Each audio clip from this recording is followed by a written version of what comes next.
Les troubles du sommeil chez l'enfant, peut-on en venir à bout? Nous en discutons tout de suite après le jingle. À tout de suite!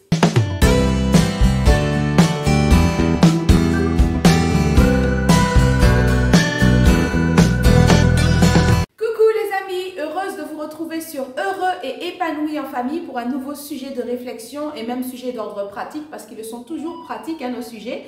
Alors avant de vous en dire davantage sur le sujet d'aujourd'hui, je me présente Claudine Alexandrine, maman de 4 enfants, enseignante en école primaire depuis plus de 10 ans et en ce moment apprentie coach parental et accompagnante en parentalité. Alors l'idée de cette chaîne, c'est d'aborder des pistes de réflexion, des réponses aux questions que se posent si souvent les parents, afin de vous redonner confiance dans vos compétences déjà, pour aborder la responsabilité de parents avec joie et en toute sérénité.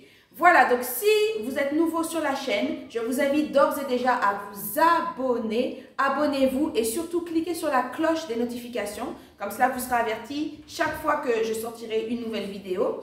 Et puis, commencez déjà à liker et à partager cette vidéo avec les parents que vous connaissez. Aujourd'hui, comme promis, comme je vous l'avais promis dans une vidéo antérieure, nous abordons le deuxième volet sur le sommeil, les troubles du sommeil de l'enfant, plutôt le manque de sommeil chez votre enfant. Si vous n'avez pas encore vu la précédente vidéo, je vous invite à cliquer sur le lien qui apparaît juste au-dessus. Est-ce que vous saviez que 15% des enfants de plus de 6 mois ne font toujours pas leur nuit? Est-ce qu'on peut vraiment y faire quelque chose? Et si oui, mais quoi donc? Voici 4 pistes à explorer en cas de trouble du sommeil de votre enfant. Piste numéro 1, limiter les interventions. Alors, en cas de réveil nocturne à répétition, il faut apprendre à limiter ces interventions auprès de son enfant. Dans la vidéo précédente, je vous parlais des trains de sommeil. Je ne vais pas revenir dessus aujourd'hui. Si vous ne savez pas de quoi je parle, je vous invite à mettre cette vidéo-là sur pause et puis à aller regarder celle qu'on avait fait juste avant. Je vous rappelle simplement que durant la première phase, la phase d'endormissement, le bébé présente un sommeil agité. Et c'est une phase qui peut durer de 5 à 10 minutes. Vous vous rappelez, je vous disais que soit il pleurnichait, il agitait ses 4 membres, etc. Donc, l'entendre s'agiter, ça peut être éprouvant pour le parent, surtout en fin de journée lorsqu'il est lui-même épuisé. Mais s'il y a une chose à retenir, c'est que cette agitation, elle est physiologique. Et oui, c'est un comportement qui vise à relâcher les tensions de la journée, à les évacuer. Alors surtout, il vaut mieux éviter d'intervenir à ce moment-là et apprenez à laisser faire. Une autre méthode qui tire son nom de son inventeur, c'est la méthode Ferber. Alors Ferber, c'est le fondateur et ancien directeur du Centre des troubles du sommeil pédiatrique à l'hôpital pour enfants de Boston, donc aux États-Unis.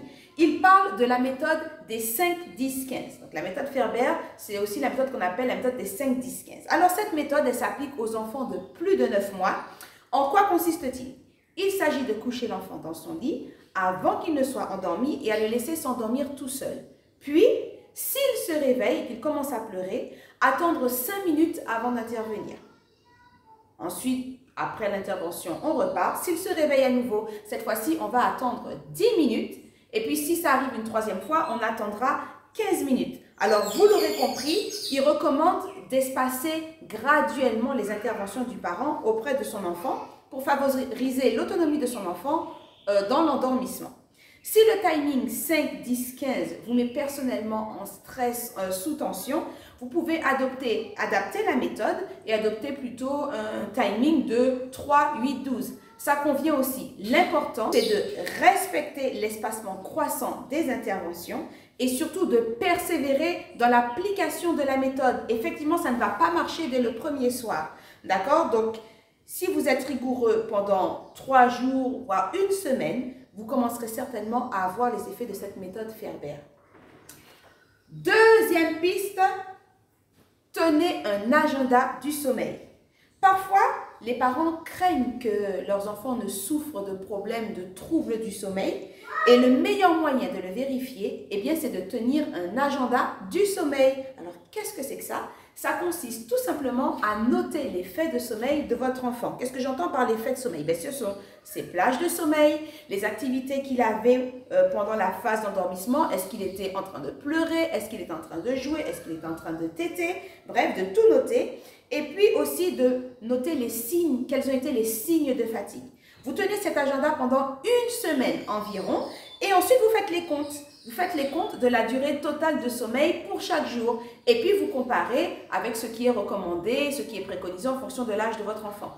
Pour rappel, pour un enfant de la naissance à 3 mois, il est préconisé qu'il dorme de 16 à 20 heures. Donc en fait, il est préconisé, c'est-à-dire qu'on a vu que les besoins en sommeil s'étalaient entre 16 et 20 heures de sommeil. Pour un enfant âgé de 3 mois à 6 mois, eh bien, ce besoin en sommeil équivaut à peu près 15 heures de sommeil par jour. Et pour les enfants de 1 an, environ 12 heures par jour. Après, pour les plus grands, vous savez qu'on tourne autour de 10 heures.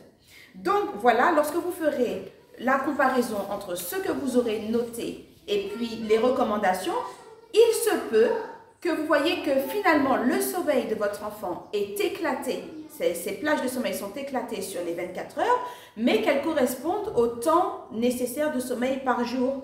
Il arrive en fin de compte à respecter son quota d'heures de sommeil, ce qui du coup résout la question du trouble de sommeil. Piste numéro 3. Attention aux perturbateurs de sommeil. Dans la précédente vidéo, nous avons grossièrement expliqué comment fonctionne le sommeil de l'enfant. Nous avons parlé des trains, de la différence aussi de rythme entre l'enfant et l'adulte. Ces éléments de connaissance constituent déjà peut-être pour certains d'entre vous un premier élément de réponse, puisque le point à retenir, c'est de bien observer les habitudes de votre enfant, les signes de fatigue et de ne pas rater le prochain train de sommeil. Il est aussi nécessaire, parents, de prendre le temps de communiquer avec son conjoint pour harmoniser les méthodes de coucher et puis aussi les réponses qu'on apporte en cas de réveil nocturne. Communiquez aussi avec votre enfant. Vous vous rappelez, nous avions dit que même s'il n'est pas consciemment, il n'est pas capable consciemment de comprendre les mots, en tout cas, il comprend les émotions et les intentions qui sont derrière. Alors, prenez l'habitude de lui parler. Dites-lui que c'est l'heure d'aller se coucher, qu'il a besoin de se reposer, que vous le retrouverez sitôt après la sieste ou sitôt après la nuit. Attention aussi à l'impact des écrans. D'accord? Avant l'âge de 3 ans, de manière générale, un enfant ne devrait jamais être placé en contact avec les joujoux numériques. Je vous rappelais aussi dans une précédente vidéo que c'était la vidéo sur la prévention des risques liés aux écrans et de l'apprentissage de la gestion des écrans à la maison. Je vous expliquais que les écrans dégagent une lumière bleue qui empêche en fait la fabrication de mélatonine, l'hormone du sommeil, et du coup qui maintient l'enfant éveillé. Donc il vaut mieux tenir les enfants écartés des écrans avant l'âge de 3 ans de manière générale, et puis surtout d'éviter de donner des écrans à un enfant au moins 1 heure avant l'heure du coucher. Quatrième piste, écarter les éventuels problèmes d'ordre physiologique et psychologique. Quand les conseils que j'ai exprimés juste au-dessus ont été appliqués, mais que les pleurs et les réveils nocturnes persistent, alors vous pouvez à ce moment vérifier que votre enfant ne souffre pas de problèmes d'ordre physiologique, de certaines affections qui perturberaient son sommeil. Parlez-en à votre médecin généraliste ou bien au pédiatre ou encore à la puéricultrice. Vous avez moult personnes qualifiées pour pouvoir vous aider dans cette situation. Votre enfant souffre peut-être d'une allergie au lactose, ça arrive. Il souffre peut-être de gaz, d'un problème de reflux. Donc il est important d'essayer d'écarter et de voir si ces pistes-là ne peuvent pas être suivies. C'est peut-être le moment de faire le point. Dans d'autres cas, après l'accouchement, et notamment si l'accouchement a été difficile, eh bien, votre enfant peut avoir conservé certaines tensions. Donc, une consultation chez un ostéopathe peut s'avérer bénéfique. Et il existe également des consultantes en sommeil que vous pourriez contacter lorsque les difficultés liées au sommeil de votre enfant commencent à peser physiquement et psychologiquement sur vous. Quelques séances avec une psychologue clinicienne peuvent également s'avérer utiles. Pourquoi? Parce que fort souvent, les troubles du sommeil de l'enfant sont liés aux propres angoisses des parents ou parfois aux projections que ceux-ci ont sur leur progéniture. Voilà, en tout cas, sachez parents que vous n'êtes pas seuls dans cette situation et que ce problème, lui aussi, a une solution. Un jour, votre enfant fera ses nuits. Vous informer comme vous le faites en regardant cette vidéo constitue déjà une première étape vers la résolution de ce problème. et puis vous faire accompagner en est peut-être une autre également. Si vous avez apprécié le contenu de cette vidéo, eh bien faites-le moi savoir tout simplement en laissant un like, en laissant aussi un commentaire. Vous pouvez poser vos questions dans les commentaires ci-dessous. Vous pouvez aussi partager votre expérience. Peut-être que la façon dont vous vous y êtes pris et les choses que vous avez traversées pourraient aider un autre parent qui se trouve dans cette situation-là aujourd'hui. Sinon, si ce n'est déjà fait, comme je vous l'ai dit, je vous rappelle, abonnez-vous à la chaîne, abonnez-vous, c'est gratuit. Cliquez sur la cloche de notification pour être averti de la sortie de mes prochaines vidéos.